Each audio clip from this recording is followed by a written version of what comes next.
people tend to forget, but like most of Texas was Mexico at some point, and so was like all of 100%. Arizona, a lot of California, like Colorado. It yeah. actually shot up to Colorado. In Oklahoma, there's like a little bit of Oklahoma where I'm from. Yeah. Because the Panhandle was actually, if I'm correct, I think both Panhandles, the Texas Panhandle and the Oklahoma Panhandle, these guys were Mexico. Keep making that gesture on camera. Yeah. Yeah. That's for the this is what this is how we get Patreon yeah, subscribers. exactly. I haven't seen that technique, but yeah, I've heard legends. All right, I think we got a show. Brought this girl back to my place. I gave her the old double panhandle. Whoa, she was appalled. Yeah. Oh my god. Never coming over again. Earmuffs, Vicky. Earmuffs. Yeah, Vicky's just gonna leave. All right. So on that note, are we ready? Yeah, man. Let's do it.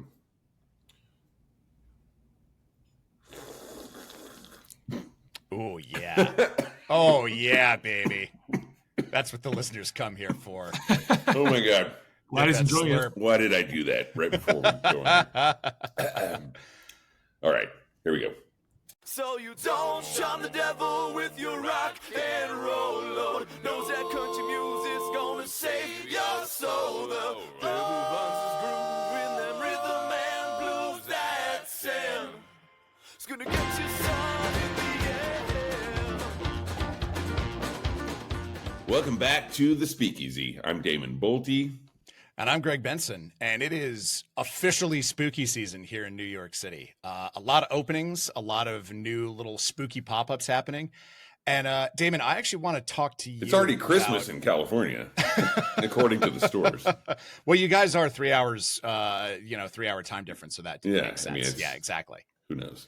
I mean, yeah, I did hear my first Christmas ad, but I'm not going to participate in this holiday inflation race. Also because I just love Halloween, and I've been going to a lot of like little Halloween pop-up things, and I wanted to run something that happened to me this past weekend by you because it had me thinking about just something fundamental about the way we structure bars that we kind of take for granted. And I don't think that we necessarily should. So I was at this one opening and I went up to the bar to get a drink, as one does. I walk up there. I'm trying to like flag down the bartender, and I get tapped on the shoulder, and someone goes, excuse me, there's a line. And wait, Damon, I got so mad. I was so upset. I was like, I don't wait in lines. No fucking way. Yeah, exactly. But here's the thing. I was thinking about it afterwards. Why? Like, why are we so opposed to lines in the bar world? Because nothing else is built that way. Like, think if you just had like a crush of people waiting to check out at Whole Foods, the DMV, it would be madness.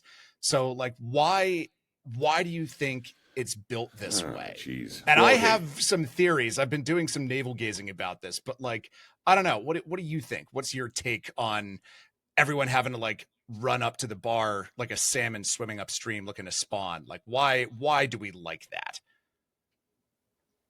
Okay. I can see it from both sides, right? As a bartender, there's nothing more stress-inducing than just having people come at you from all directions. Especially if you're in New York and everyone's like waving 100. Like, I'd hate to be in like FIDE, It like.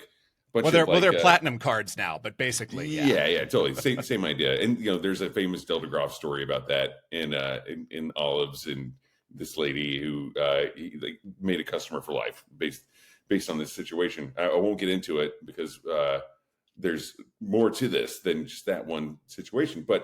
And also, you should just buy Dale's book, everyone. It's good. It's great. Yeah, a famous Dale. And we're going to be talking about another Dale later. A little foreshadowing. Yeah, there. Exactly. That's why we are the #1 radio show. Exactly. The only podcast you're legally allowed to listen to, turns out. Exactly. But no, the thing is that when you go to like, if you're in Italy or France, like there's actually kind of a system where, especially like in, if you go to Cafe Gigli in Florence, there's the birthplace of the Negroni. You go up to the counter where all the chocolates are held and like the pastries and stuff. You pay for your Negroni there, and then you walk over to the bar and you stand in line and you wait to hand in your ticket to buy a Negroni. And I don't know, that place has been around since 1733. So I guess it works. I'm not saying it's a perfect system, but I don't like waiting in lines. I'll just say that. Like I'd rather go somewhere else. That's my deal. Personally, I fucking hate lines. I know. And it's not like, hey, I'm Damon fucking, you know who the fuck I am, you know, kind of shit. It's like, it's not that. It's just like, it's kind of annoying. If you can just walk up to the bar and hang out, like without being in a line, I mean, that sucks. Yeah. Anyway. And I don't know, maybe we should get someone who's British on here because apparently they really love queuing. But I did a little research on this, and I have a theory as to actually why we like the whole scrum of people at the bar. Like, do you want to hear what I've done in my highly unscientific research? So I was like, well, clearly I like the scrum. I like that I have my own little techniques that I've like developed to get up to the front of the bar and like catch people's eye and like try and be a good customer while also get my drinks with some expeditiousness. But I have to acknowledge that I am a huge human being. I am 6'4". So I asked two friends of mine who are less vertically privileged than I am. I was like, is this hatred of lines a universal thing? Like, do I just like the scrum because I can cut through it like an aircraft carrier, and like you would like a nice orderly line? And both of them said, actually, no, I love the crush of people at a bar because I'm so small. They both use the word stealthy. So they can cut through the crowd like a nimble little sparrow and get to the front. Like walk under people's legs and stuff. Yeah. And yeah, exactly. Yeah, like a kitty cat. And here's my theory is that this system is objectively more difficult than a line, right? A line by definition is orderly and boring. That's probably why we don't like them. But the fact that we have built this system on a foundation of chaos means that everyone has found their own way to navigate it that gives them a sense of pride in what they do. So, you know, I am proud of the fact that I have perfected my ability of kind of like, you know, meerkatting up and gazing and trying to catch the bartender's eye. My tinier friends have perfected their art of just kind of jutting through the crowd.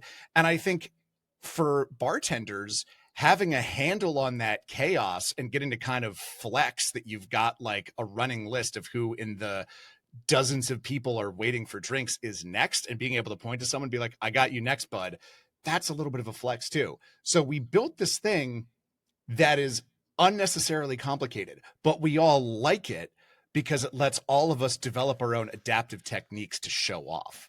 That's my sociological theory about bars for the week. Did I tell you my thing with, like, you know, when you're behind the bar and you're getting crushed like a can, which was also more foreshadowing.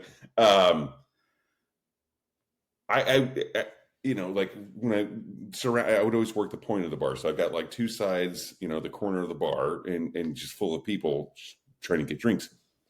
I'd be like, I'll be with you guys. I got you. Like, you know, I'm acknowledging you. And I think that's actually going back to the Del DeGroff story, which I should probably just tell. But it's about acknowledging the customers, right? And making sure that they feel seen and that you got them.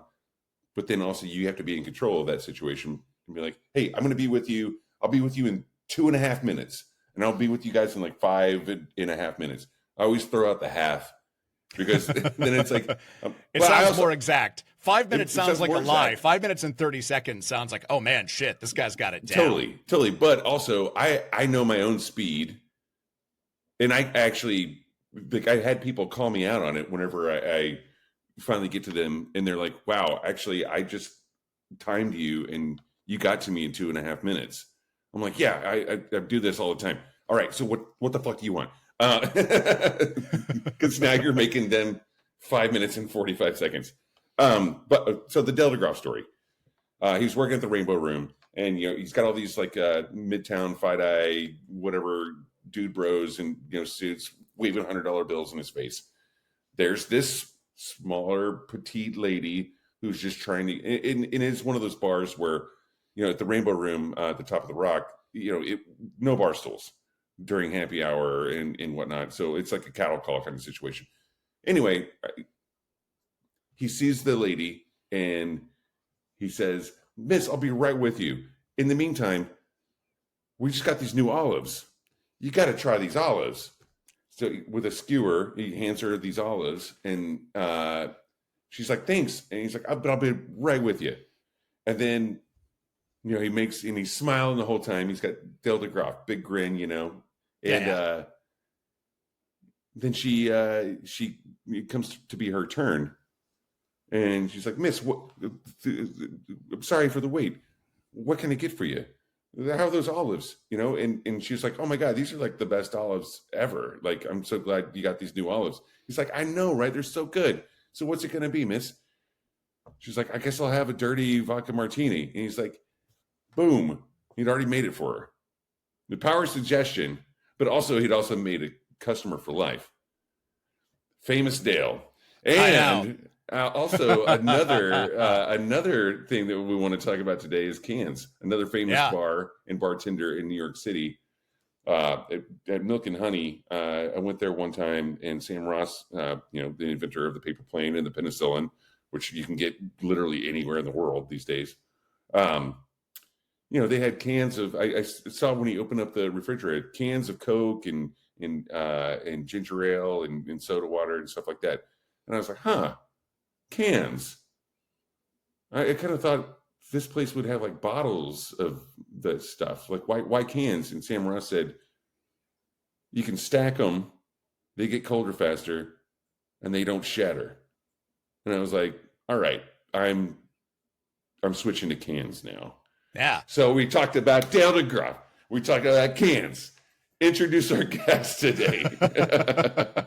We got kind of the OG can experts in here with us, actually. We got Baker and Evan Butteris, who are the brand director and brand manager of Dale's. You may know them as Dale's Pale Ales. They don't always make ales and they don't always make pails, but none of their pale ales are fails. Guys, it's great to have you in here. Thanks so much for coming in. Man, how long did it take you to write that intro? I've been sitting on that for weeks, guys, for fucking weeks, and it came off. Mwah. Yeah. So yeah, I mean, we kind of set you guys up for success here. You are kind of the OG original craft beer in a can. Obviously, the merits of why do a can, we just talked about them, but I imagine that was a tricky sell back when everything was coming in a brown glass bottle. So give us a little bit of that history and kind of how because now everything comes in a can, and talk to me about the influence you had of pushing the market that way. Yeah, so Oscar Blues was a little funky brew pub in Lyons, Colorado that opened in 1997.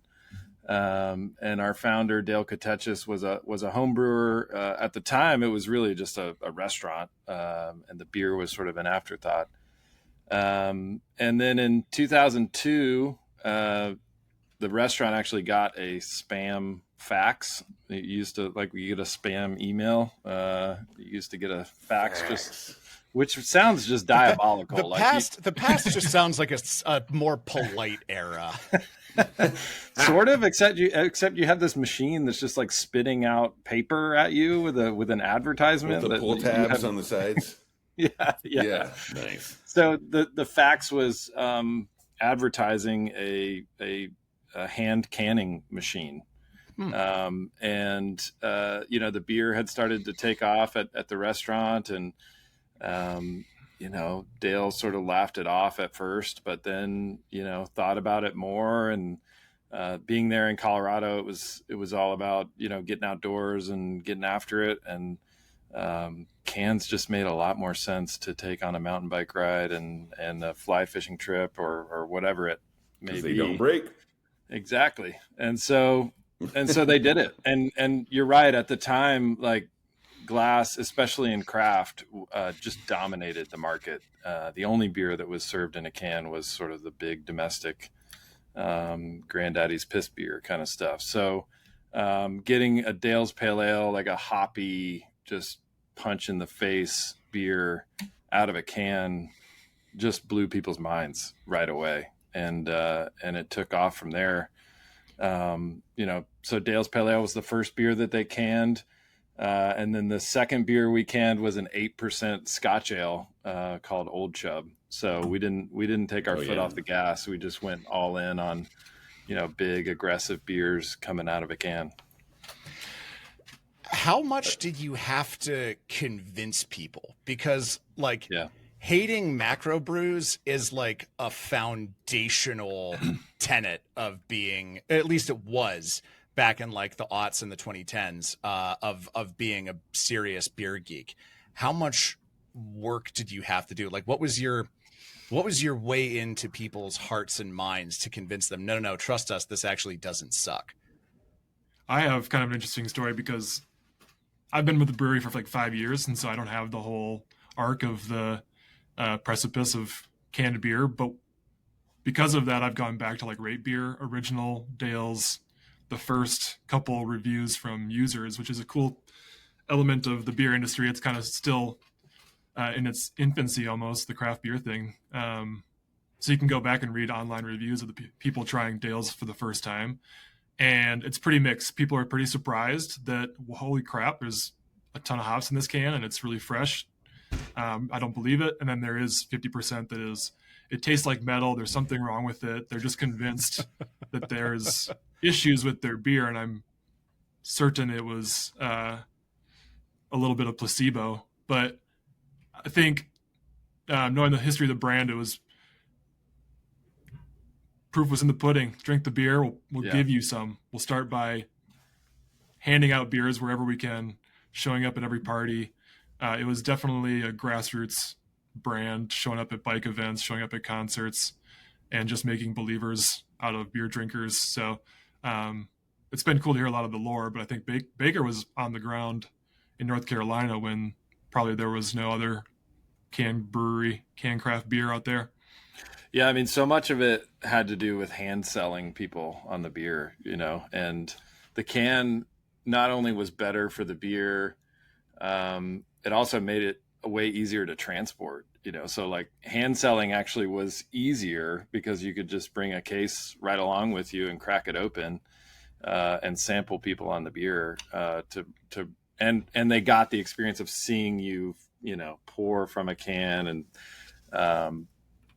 the flavor. I think it's hard to overstate. There's like 50, 60 years of bad beer coming out of a can.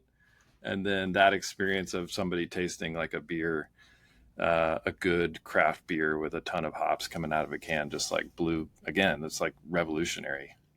Yeah, but it actually was revolutionary when the can came around. I mean, like if you look at the actual history of beer, consumer packaged goods, the can was like a really big deal. Also, I mean, but I like that you had mentioned, I'm actually drinking out of a glass right now.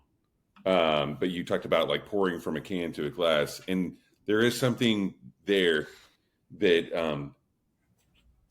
for me, like a can there's two more elements that beyond what Sam Ross told me about, you can transport them. There's actually less packaging than a bottle. The glass weighs more, but it's also thicker. So you've got a can. It's easier to also crush on your forehead when you're finished. That's important to me. You can do it with a bottle, but it is a lot harder. But then also, I'm a big fan of beer koozies. They fit on a can. They were actually designed for cans. And they will fit on a bottle, but only certain bottles. For me, working out here on my property in California, in my barn and stuff like that, it's like I don't want a bottle. I want a can, and I want something that tastes good. And I know we talked about like the kind of demonization of like the big macro breweries, as Greg said. I think that's the reason why it was like the bulk of it kind of started making people think differently about cans. But to turn it back around is interesting, especially with a lot of the craft breweries that are around nowadays. You see like that they pretty much only do cans. Yeah. Right, Greg? Oh yeah, no, totally. And actually, this is something I wanted to ask you guys because, you know, you are, again, as we've said, the originators of the sort of craft beer in a can thing. But the sort of calling card of craft beer now is just like everybody is doing sticker tall boys. Is there any temptation? Right. Are you tempted at all to do sticker tall boys, or are you kind of like, no, we're sitting on a good brand here. We're not going to go all, you know, new Coke with it. Yeah, I mean, it's on the one hand, it's great to see, you know, I think close to 60-70% of all craft beer is delivered in a can now. So it's amazing to see Right. the whole industry and adopt that. And the sticker can, I think it's cool that smaller breweries with somewhat limited, you know, resources can get their beer in a can and get it out there.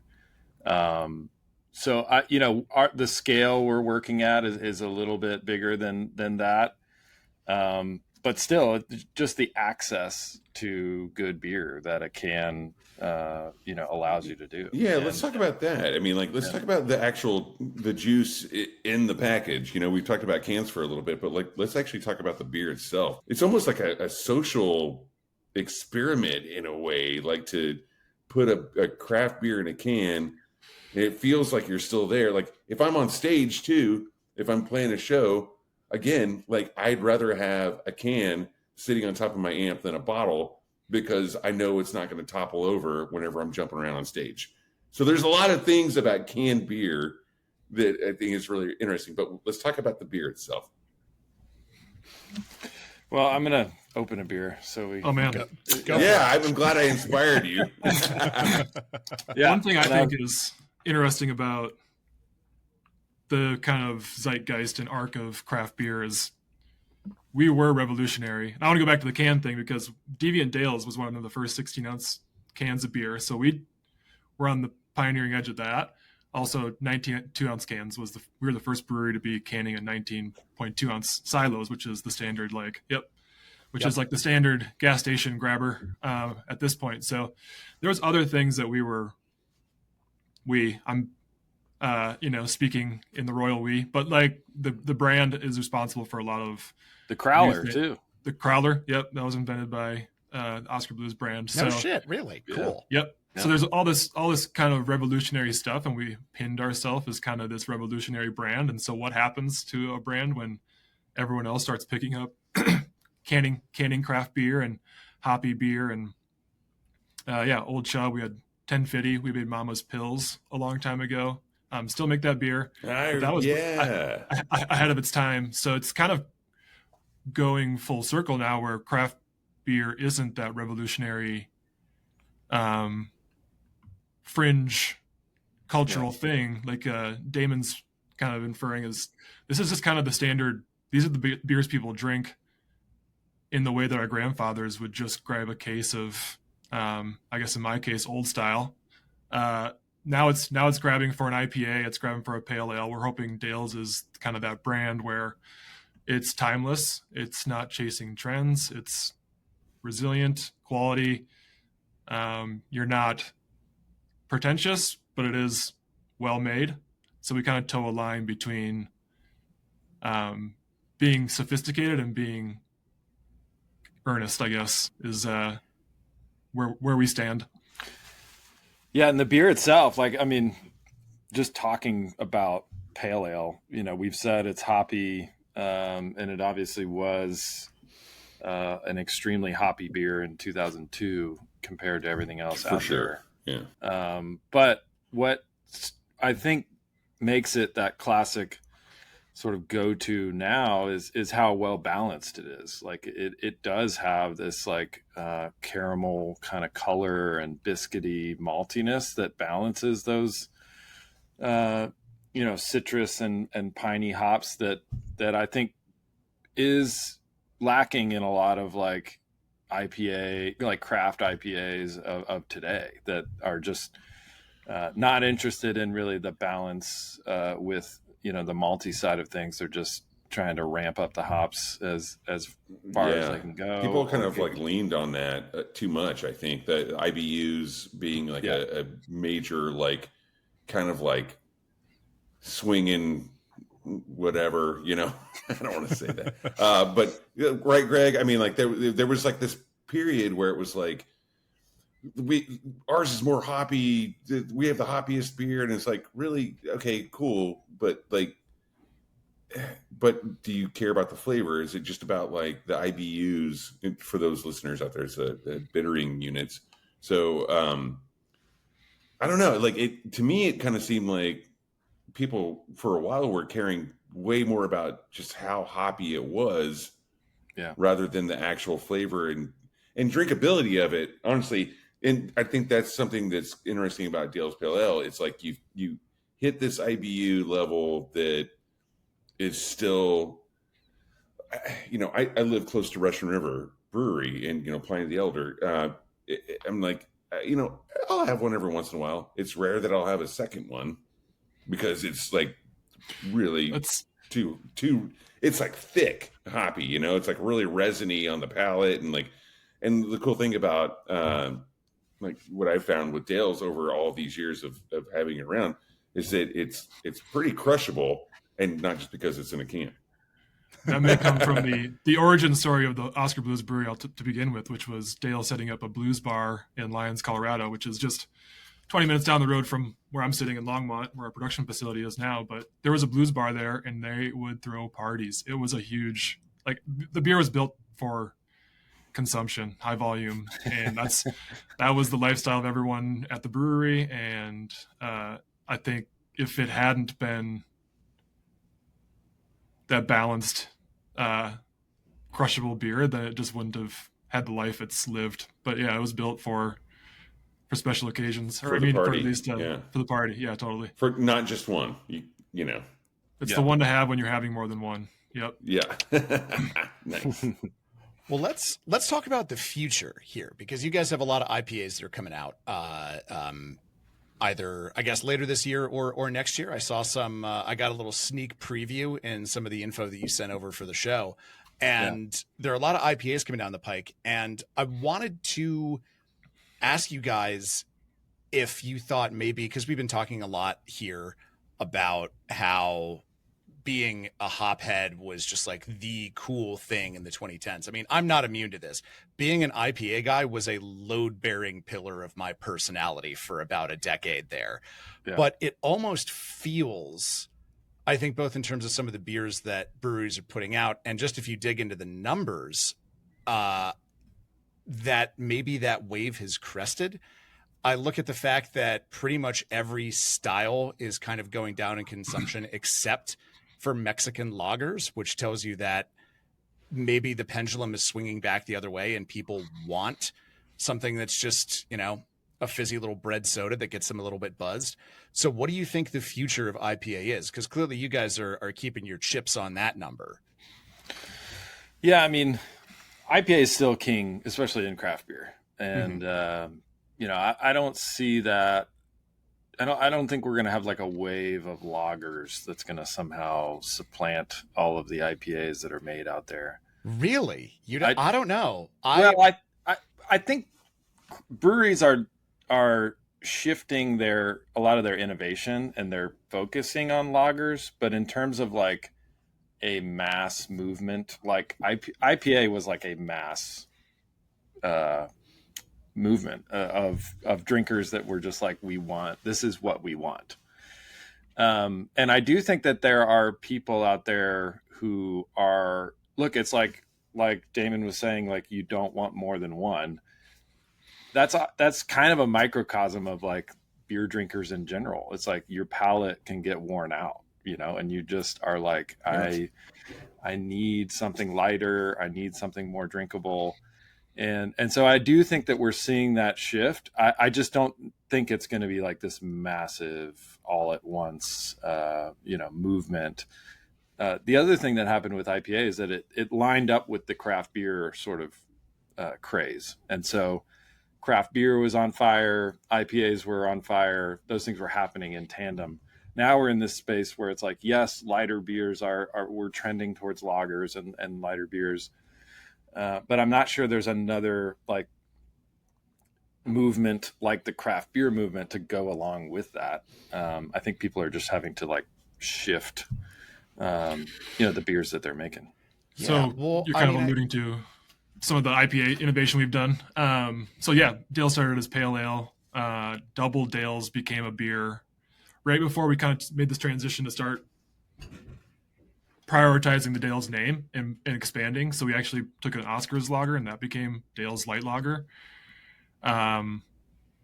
Still a hop forward beer. So I think we are still dedicated to upholding the tradition of Dale's Pale Ale, hop forward beers. We want to be true to brand, even if that's covering a lager. Yeah, we have a session IPA now, very, very flavorful, great hop profile, coming out with an American IPA. Something different than Dale's. It's crisp, light, refreshing. It's super good. I'm drinking one right now. So there's all these new IPAs. And I think we're not really adjusting our trajectory. We're just giving more options for kind of the ABV options for people as they change their drinking occasion. So I feel like we're just staying true to brand, to stay at the IPA thing. It's just kind of what other hop avenues can we explore so that we're bringing this kind of reliable, nothing flashy. Like you're saying, there's these hop bombs, these hop heads. We're just trying to give you something that you can reliably grab, something that you can enjoy with friends, share. It's a crowd pleaser. So that's still on brand since, true to brand for the last 23 years. But we just like hobby beers. So I think that's kind of hard to stop us from continually making them. It's like you're of the opinion that that's not really going anywhere, that's going to stick around. I think it is. I mean, I think enough Americans at this point have grown up on IPAs that it's always going to be a part of beer drinking in the US. I think, and the pendulum will swing, and it went from, the light stuff. I like Grandpa's Piss beer. I don't think Baker was so degrading. do I. I don't think he was degrading. That was a term of endearment. It really was. Baker. Yeah, so he's cool with that too. But the pendulum the pendulum will swing. I think that's, it's still a volatile industry, and beer is craft beer is a relatively new industry. So it's kind of crazy to watch this whole life cycle happen, and the pendulum swings from flavorless beer to how crazy can we get? And now I see it coming back to center. So we feel like we're positioned ourselves kind of in that center point. I agree with that. Greg, you're the beer expert here on, obviously they're beer experts, but as far as like the host not on this particular show, but yeah. As far as the hosts on the Speakeasy, personally, like there are certain pale ales that I've like kind of, and I'm not going to say that I can't predict any kind of trends with beer because, I will say this: the sour beer craze was kind of weird to me, and I'm glad that that's kind of waning or has waned. To Damon, I could fill an entire hour's worth of my thoughts on how American breweries did the sour beer trend dirty. Yeah, I think it was such an own goal, but that actually kind of brings me to something else that I wanted to talk about, which is the state of the union for craft beer in general. And, Souther couldn't join us today, so I guess I'm the one that kind of has to be the storm cloud here. But I wanted to ask you guys, 10, 15 years ago, opening a brewery was a slam dunk investment. There was one on every street corner in every major city. Like, I remember driving through Virginia, and in between like cars passing me on the road, I counted 8 different breweries, and the market could support that at the time, but those days are over. And, we're seeing a lot of these breweries that kind of exploded closing. So give me your thoughts on just the state of the union. Yeah. So I think guess- that's my answer to this question is I don't think it is it's an economic question and a business question, not a beer question. Like, beer is going to be here forever. Like, beer's not going away. People, have been drinking beer for like 30,000 years. It's going to continue. I think the question is the scale of different businesses that are delivering beer. And to your point of like the neighborhood bar or the neighborhood brewery, to me, and just to go back, that everyone loves to talk about the bubble, right? Like, is craft beer in a Sure. bubble? And I think that's the wrong way to think about it, because those local breweries are not slowing down. Like, your neighborhood brewery is not going away. If they aren't, I don't know. A lot of them have. if they aren't canning and distributing or bottling and distributing their beer, if they are a bar serving the public from their neighborhood at a small scale, right out of the tap, there's room for more of those. Like, I wish my town of 8,000 people had one or two more, and we could sustain that easily. But the folks that jumped into distribution and trying to, sell beer to a grocery store or the corner market that might be 200 miles away, those are the people the businesses and the breweries that got a little bit too far off over their skis. And I think those are the ones that are in trouble. I liken kind of the beer craze to punk rock in the early 90s, how devout a lot of fans were to their scene, to their band, and they would do anything that band does. I'm going to go see them every show. But as the popularity builds, then there's more interest involved, and all of a sudden Ticketmaster is gouging prices, and you can't really blame the band for the way the industry took an unfavorable turn towards the consumer. And I think, with the way acquisitions happened, and breweries went from being, kind of this production-led industry. Brewers were making the best, the beer exactly as they wanted to. I feel like Dale's was in that vein. But then it becomes a marketing company, and then it becomes a sales company. And those things are just a natural progression of any industry. And I think that's kind of what Baker's alluding to as well, is these breweries that overextended a little bit. And I'm, sad to see some of my favorites have kind of fallen victim to that, but they overextended a little bit, and people aren't going into the grocery store to buy, $18 4-packs anymore. So it's kind of pinched the distribution market, but people still really love those third spaces. And I think that's one of the reasons breweries were so ubiquitous to begin with, where it's a very easy place to go sit down, have a drink, not feel, cramped or dark room. It's casual. It was social. I think maybe, some social trends, maybe people don't need to go have those third spaces right now. Many of the younger people are finding other ways to connect. And so how does a social beverage like beer adapt to a changing social landscape? This kind of brings me to having to ask the quiet part out loud. I never like to see entrepreneurs fail below a certain valuation. There are certain people in this world who have too much money, but I don't think any of them are opening breweries.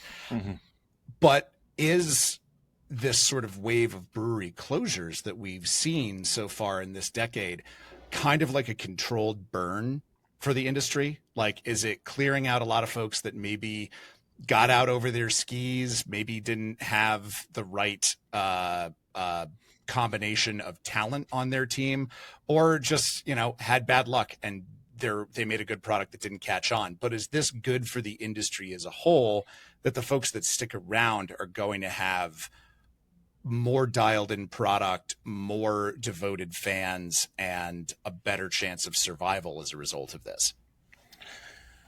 Yeah, I mean, it's a difficult question to answer because you never want to say it's a good thing that people are losing their jobs, or Of course, there's a lot of jobs wrapped up in that too. But I think it's just the nature of our economy. I hate to, that's such a boring answer, but it's like we live in a place where the scale, if you get too far ahead of where you should have scaled, then it's hard to dig yourself out of that.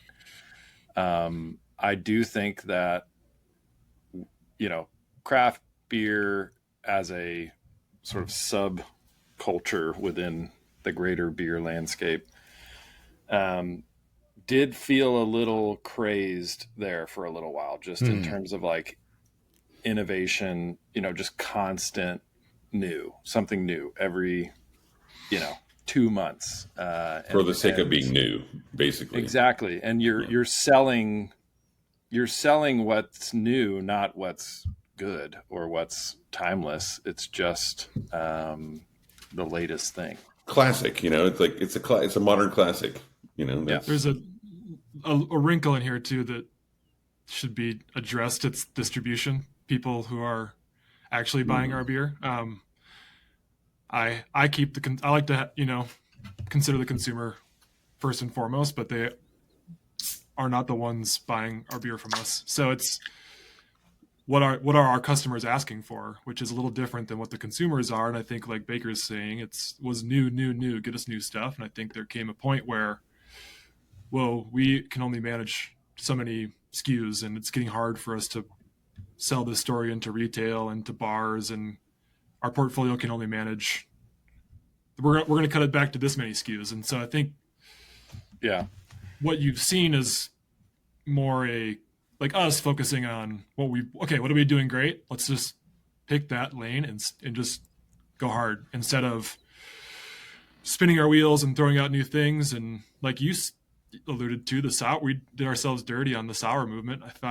If I'm understanding you correctly, it's kind of probably because of this hyper cycle of innovation that people didn't really foster that sour style. We're releasing a sour next year, so just stay tuned on that. But, nice. But we waited and we did it right until it was all over, and then we got started. It's a seasonal first, and then maybe it'll become permanent. But I think that wrinkle is worth addressing because it is managing another whole industry as distribution, and how do breweries adjust to a changing landscape with that in mind as well. Well, we're all about forecasting here, so I'm glad we called it on the sour beer. I'm glad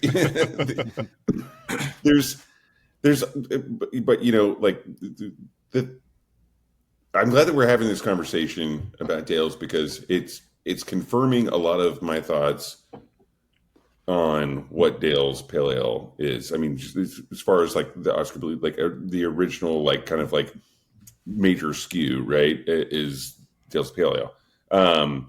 It does feel like a modern classic, and I think that that's something to lean into for the brand. And yes, I understand distribution, and it's weird when you talk about the business side of it, when it's like you're selling to distributors, but then you don't know sometimes like who's actually drinking, who's buying the product, so it's kind of an interesting part of the step in between, tie that into the sour thing. Sour beer is not released under Dale's, which I think is an important distinction. It's Rodeo. It's Oscar Blues beer. So we still have, our Oscar Blues portfolio, and we have like Hazy Blues and Old Chub still, Mama's Pilsner, those beers that we still want to create fun and interesting, approachable beers, but there isn't a space in the Dale's portfolio is meant to be the American classic, hop forward beer, no matter what style it is. So as you were saying, reliable, classic, like we won't chase that trend with the Dale's brand. It's all meant to be, let's backfill some of these beers that maybe are getting lost with all the extra innovation that's going on. Let's Pinner, like I think that's a great example. It's Dale's Easy IPA now. We had that beer as a session IPA for a few years, and it just couldn't figure out exactly where it belonged. And who was drinking it, and we loved it as you know, the brewery, the employees all loved drinking Pinner, and when it went away, it was sad. But then, you know, session IPAs had a moment, saturated, ours got lost in the sauce, and then it kind of went away, and we're like, well, we still like that beer, and we still think there's an opportunity for us to kind of backfill some of these kind of classic styles that people are innovating away from, which is kind of maintaining this legacy of classic hop forward American style beers. Well, that's the thing though. It's like, if you like it, then surely there are a lot of other people who like it too. And when you talk about like kind of like the preservation of these styles, I mean, you're also doing that with Jorts, and I was hoping for a spit take, Evan. Timed it very well. Jorts, no, you're not going to get. That's no surprise. I have stacks of Jorts in my closet. I'm wearing my mine. Jorts right now. Are we all coordinated here? I'm doing triple denim. Yeah, I'm in jeans. That jacket is sweet. Yeah, well, the thing that I love about that jacket is, I mean, I love a good denim jacket. I also love that it allegedly holds 15 beers. Yeah. Why? Because let me refine my why. Yeah. Why did it take so long? Because clearly this has been a market niche that's gone unfilled for decades. So why did it take so long for some innovative genius to step in and give us the product we all knew we wanted all along? Yeah. Well, you know, we've been talking a lot about what Dale's sort of stands for, and the history of the brand, and you know, how we think about it. And it's, you know, this interesting balance between like trailblazing, brashness, you know, with the putting craft beer in a can before anybody else, but also like classic and being grounded. And there's something like quintessentially American about that, which is, you know, the frontier and pushing out there, but also, you know, staying grounded in who you are and what you believe in. And, you know, the Dale's Pale Ale can is red, white, and blue. So like that is a part of the culture and the brand as well. And so we were, you know, as marketing guys thinking about that, and denim just sort of popped into our head with that. Like blue jeans and denim are this universally accepted material for what you wear. And, you know, blue jeans are about as American as it gets, but they're rugged and they're reliable, and you can wear them for a week without washing them, or maybe more. And, you know, that a week. Yeah. That's cute. Well, aren't we fancy over there? So, you know, we were like, that blue jeans and Dale's just, they go together, you know, it just makes sense. And so a couple of years ago, we were like, we should for the summer, we should, you know, change our packaging to our cans turning into denim cans.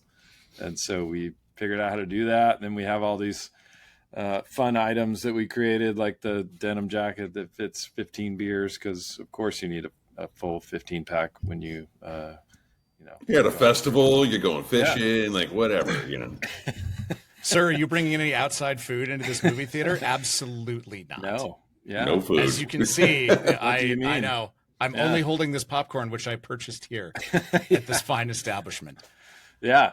So yeah, we've got the Dale's Light Lager is in like the light wash can, and Dale's Pale Ale is in the classic blue jeans, and we just felt like it communicates so much about what Dale's stands for without any words. You know, you just see a box on the beer shelf that looks like a pair of blue jeans, and you kind of know what that brand stands for just by looking at it. Like Waylon Jennings or Bruce Springsteen, or, you know, like just like, All American. Well, how's it being received? How's it going over with the drinking public? It's great. I think people, especially fans of, of ours, they get it. It just kind of clicks. And then people that are new to Dale's, I think it catches their eye, and maybe they pick it up when they would have passed it by otherwise. But yeah, we love just how it says so much without, there's no cartoon characters on there. A lot of brands are making just ridiculous cans to try to catch your eye. It's more understated, but also, full of meaning. Threads our brand needle a little bit, where it's, irreverent, but, also a little serious. So we're kind of, we take beer serious, but in a very irreverent way. So sure, I think it's giving people an opportunity to have fun holding a beer, and it just looks cool. I think that was, one of the reasons it seemed like such a good idea is like, how are you going to walk past a 15-pack of denim beers? Yeah, and not want to bring that to your party, and not throw them in your jacket. No, well, please always pay for your Dales at the store, guys. Right. Yeah. And maybe this is the through line for everything we've been talking about today, is this idea of, maybe craft beer got a bit big for its britches in the 2010s, and the whole arms race of IBUs and sours and ABV was fun, but wasn't sustainable.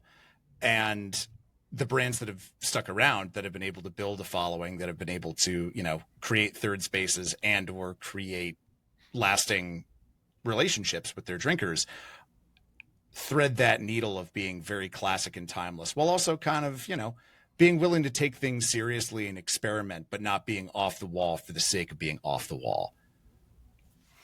Yeah, I mean, we have this line that we use sometimes. It's Dale's is a black T-shirt and a cooler full of cardigans, and I think that goes right to the point that you're making. And not that hey, everybody needs a cardigan now and then, but the black T-shirt is never gonna go out of style, and it's always gonna be there. Just like Jorts, right? That's right. And speaking of Canadian tuxedos and other Canadian things, curling. Yeah. Come on. Yeah. So when I think about, like I said, kind of like the reliable beer when you're like working in the yard or in the shop or whatever, or just hanging out with friends and like going on a bike ride or fishing or camping or whatever it is. I also love sports that allow you to drink beer while you're actually sporting. And I think curling is one of those. And so you guys have, you've been doing a lot of curling lately, right? What's up with that? I was curling last night, actually. I honestly can't tell if that's a euphemism or not.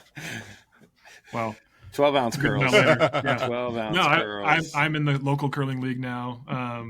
After getting kind of this partnership we've started with the USA Curling Association, the non-governing body of curling. I'm like, I love the sport. It's super fun to be a part of. The community is incredible. It's a very social sport, and I think that's what Damon's talking about. Is like, let's take it serious. It's a sport, but like at the end of the day, it's kind of a silly thing. Like you're just throwing stones down this ice. So I think there's a little bit of a it's analogous to kind of how we present ourselves as a brewery. And it seemed like such a good fit for us to kind of pursue a partnership with a curling association, because it's a little funny. Like it's just kind of, it's every man, it's kind of every man's sport. It's a little bit funny, but they get out there and they I guess what I'm talking about is like sports that you don't really have to be like an athletic build for, it's like, it's everyone, anyone can do it. It's like bowling or horseshoes or darts or, or billiards, cornhole. Or, cornhole, like all those things, So I think it's great, especially like, I think curling has actually become a little bit more, I don't know, popular in the public eye lately. People are starting to understand what it is and watch it more when the Winter Olympics come around. And it's cool. I think it's awesome. I think it's just a cool sport. I don't really understand it fully, but you know what? I don't understand most sports fully. I still like to be there for it, though. I think that's part of the interest of the sport is that it is just weird. Like it's people are sweeping ice. Yeah. They're yelling. There's a lot of yelling, and but again, it is approachable, and beer, is so tied to the sport. Even more than like everybody conflates bowling and drinking beer, but curling, it's like built in. It really truly is built into the sport where the winner of the game, buys the first round, and then the losers are supposed to reciprocate. Is that true at like the Olympic level? Does that hold like are when we're watching the Olympics in 4 months, are they editing out the part where the winners buy beers for the losers, or does that kind of fall off at a certain level of competition? I think at that highest level, hopefully they're keeping receipts, and maybe the beer drinking happens like, a couple months after. And I don't know, I've heard some stories about the Olympic Village, so who knows what's going on over there. But, that's the other thing about the sport that we've learned, is that just like bowling or any of those sports like that, like it's so accessible and there's everyday people doing it. But the people at the top of the sport are like freaks. Like these are like they are crazy athletic. And the things that they can do are just incredible. So like I probably at the Olympics, they're saving the broom stacking, which is what it's called when you share beers after a game. But hopefully they're keeping track, and when they get back stateside, they share some beer. Anecdotally, Baker and I went to the U.S. Curling Championship, which was in Duluth, Minnesota this past January. Yeah. I'm such a stan of Duluth. I love that fucking place. I've been there a few times last year. I'm from Minnesota. Duluth in January is like not great. That's all. I got to go in June. The whole story. The point of the story is we got immersed in. That was our immersion into curling. So we went into the Duluth Curling Club, and it feels like walking into like an American Legion. And you're on the second floor, and below you is the ice, and everyone's playing curling, but everyone else is sitting up drinking a beer, waiting for their ice time, or maybe they just finished and are broom stacking at that point. Ice time. So it was a super cool way to get immersed in that. But we also went out for dinner, and there's John Schuster's whole team is sitting at the bar, and they're drinking beers the night before they're about to start the national championship. Five-time Olympian. Yep. So they are beautiful. The everyman that you probably assume they are, want to imagine them as. Yeah. And we had beers with those guys. They are certainly lowbrow, blue collar athletes, and a sport that can't really support you as a professional. They all have kind of their workaday lives as well, or trying to make it as curlers. So they are very approachable. It's a super cool crowd, and I feel like we really enjoyed getting to know the sport. This has been so cool. Well, let's ask. And I'm wearing my jorts. Last question. Yeah, exactly. Where are you hanging out in your jorts these days? Where are you guys drinking? Where do you like to go for a drink? I'll go first. So I live in Brevard, North Carolina, which is where our North Carolina brewery is. It's a small town of 8,000 people, and so when a new bar or restaurant opens up, everybody goes there every day for the first month that they're open.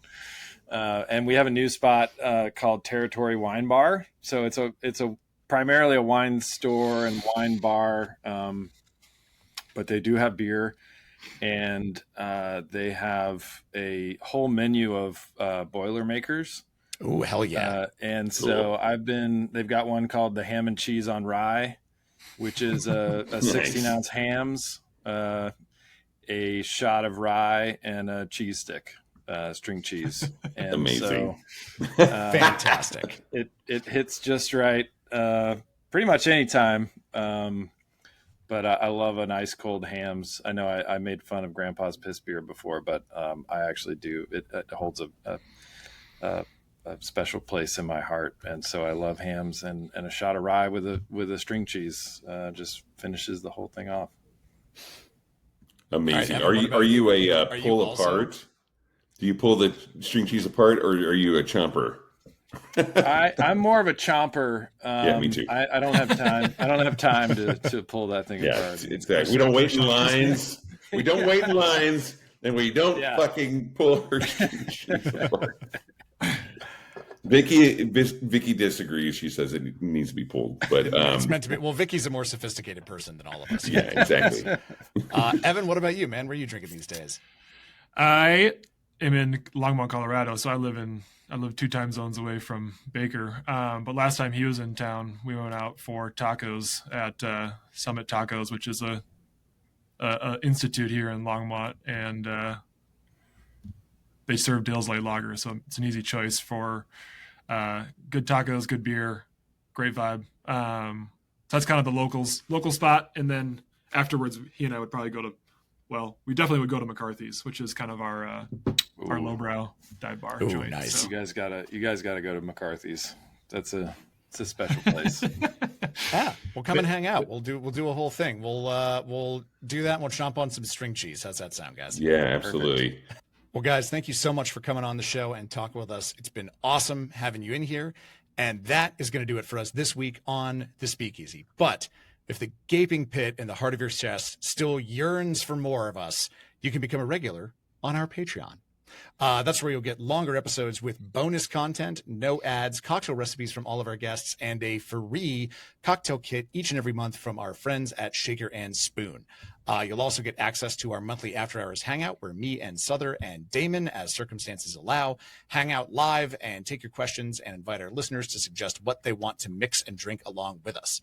Our next one is coming up on October 27th. So if you want to join in the fun and do a little cocktail karaoke with us, you can become a regular now. Speaking of things that are coming up, After Dark Confessions is going to be doing a spooky edition on October 30th. That is, as always, at Someday Bar on Atlantic Avenue here in Brooklyn. So I will see you there. There's some things that you want to unburden your soul of. I also want to take a quick moment to highlight a super cool charity in Portland in light of everything that's happening there right now. $4 is the name of it. They used to be called $4 Portland, but they've gone national, baby. That helps. They help folks erase medical debt, which if you're in the industry, you're no stranger to. And as of right now, they've gotten close to $100 million worth of debt erased. They are, in fact, so good at this that United Healthcare is giving out the phone number of $4's founder to customers who can't pay their bills, which, of course, opens up a whole lot of punchlines about identifying personal information and United Healthcare, none of which I should say into a hot microphone. So, as always, I will just remind everyone that we are also on YouTube. No paywalls, no proving that you're human, just good old free streaming. But please, in return, do me a favor while you're there, hit like, hit subscribe, leave a comment. It really does help. youtube.com/@speakeasy.podcast. And be sure to tune in next week when our guest is Shige Kabashima of NR and until very recently, ROKC. Really excited to talk to him about his evolving businesses next week. But until then, cheers, everybody. Cheers. So you don't charm the devil with your rock and roll load. Knows that country music's gonna save your soul. The